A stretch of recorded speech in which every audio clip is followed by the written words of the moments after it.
need, then it pulls you behind. And that is the reason why, ever since, I have been a proponent of government not engaging in the business of doing business. Because what can be done by others, then the government should leave those other people to do, because they do it much more efficiently.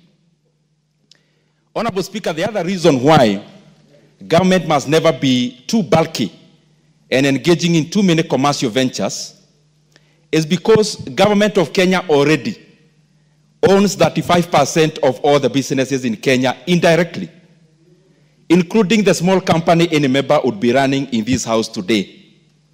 Because as corporate tax is 35%, it means the government of Kenya is actually in the board of your company all the time.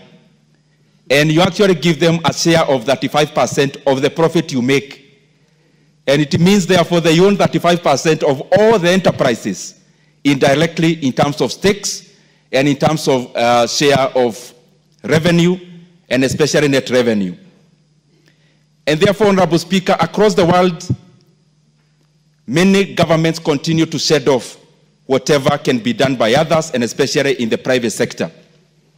But there is always a debate, internationally speaking, Honorable Speaker, because when you look, for example, an economy like the US, an economy like South Korea, they are private sector driven, meaning the government does not necessarily engage in too much commercial activity.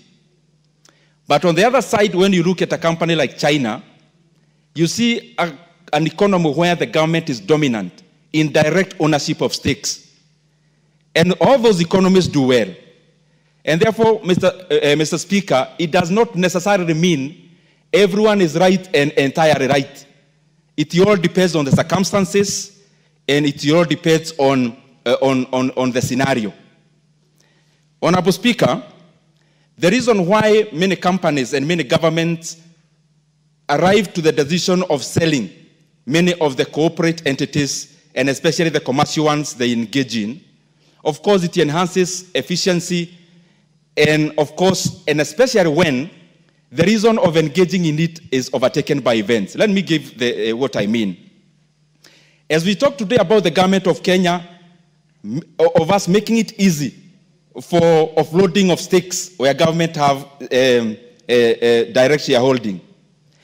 As late as now, Honorable Speaker, yesterday, the US government was investing in American Lithium. They actually invested in a stake of around 5%. In the last 1 month, the US government actually invested $9 billion into Intel. Intel, which was previously a private company. Why? Investments in commercial entities when it comes to the sovereign must be guided on strategic decisions.